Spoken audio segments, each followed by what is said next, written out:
ចរបស់បរោះម្នាក់គាត់ទៅចូលនៅក្នុងម៉ាតម៉ាតស្មាតបាទនៅខាងលិចផ្សារសំទោសខាងលិចសាលាអន្តរទេវីបាទនេះរូបភាពកាមេរ៉ាសវត្ថិភាពដែលបង្ហាញដែលបរោះម្នាក់គាត់ចូលទៅរកទិញរបស់របរនៅក្នុងម៉ាតបាទដល់ពេលចូលចឹងទៅគាត់ដើរទិញចឹងទៅរួចហើយគាត់យកលុយទៅឲ្យអ្នកគិតលុយបាទប៉ុន្តែលុយនោះគឺប្រភេទលុយកូពីឯងបាទលុយคล้ายៗណាបាទគាត់ដើរទិញចឹងទៅបាទចាគាត់ដើរទិញយូរអីចឹងទៅបាទនេះយូរអីចឹងទៅបានហើយគាត់យកទៅគិតលុយបាទយកទៅគិតលុយ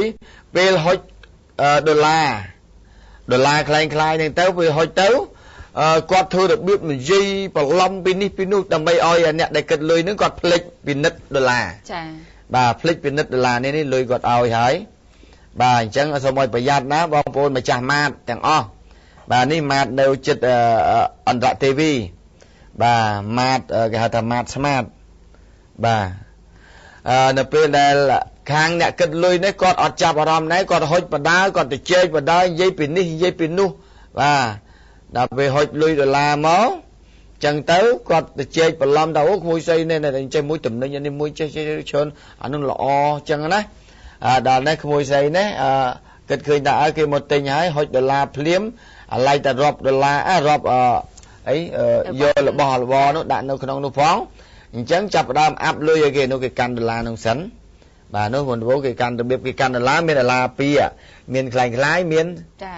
ស៊ីនបាទដល់ពេលអញ្ចឹងដល់ពេលហុចអាคล้ายៗគេអានោះដល់ពេលអញ្ចឹងទៅណាអញ្ចឹងគឺទៅជែកបន្តទៅជែកអញ្ចឹងទៅពីនេះពីនោះធ្វើឲ្យខាងអ្នកគិតលុយគាត់ភ្លេចបាទភ្លេចពិនិត្យដុល្លារដល់ភ្លេចពិនិត្យដុល្លារយកដុល្លារមែនទែនទៅអាប់ផ្លេតបាទអាផ្លេតយកផ្លឹបដុល្លារคล้ายសោះបាទអញ្ចឹងគាត់ថាព័ត៌មាននេះដើម្បីឲ្យម្ចាស់ម៉ាតទាំងឡាយដែលកំពុងតែលក់នៅក្នុងប្រទេសកម្ពុជាយើងទាំងអស់ត្រូវឲ្យមានការប្រុងប្រយ័ត្នខ្ពស់នៅពេលដែលគេចូលទៅទិញវាខ្លាចមានអ្នកឆ្លៀតឱកាសបន្លំអញ្ចឹងដល់ពេលចាប់ដើមគាត់អាប់បានភ្លាមចេញប្រុយទៅបាត់បងបាទនៅដល់ណា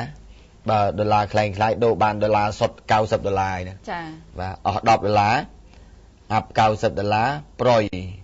បាទភ្លេចយកអីវ៉ាន់នេះទៅក៏បានដែរអត់មានអីទៅបាទ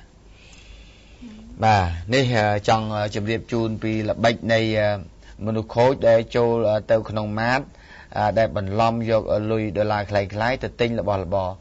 ប៉ុន្តែពេលខ្លះក៏យើងក៏ត្រូវតែបន្ទោសទៅអ្នកគិតលុយនេះដែរអានេះជាការធ្វើប្រហែសខ្លួនឯងទៅវិញទេ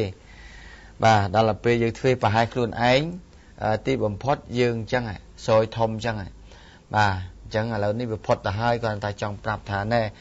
គេលោមមានបរោះប្រភេទនេះឃើញភិនភាគរដៀងអញ្ចឹងប្រយ័ត្នទៅបោកកន្លែងគេផ្សេងទៀតណាបាទនេះទៅតែជនសូមជម្រាបជូន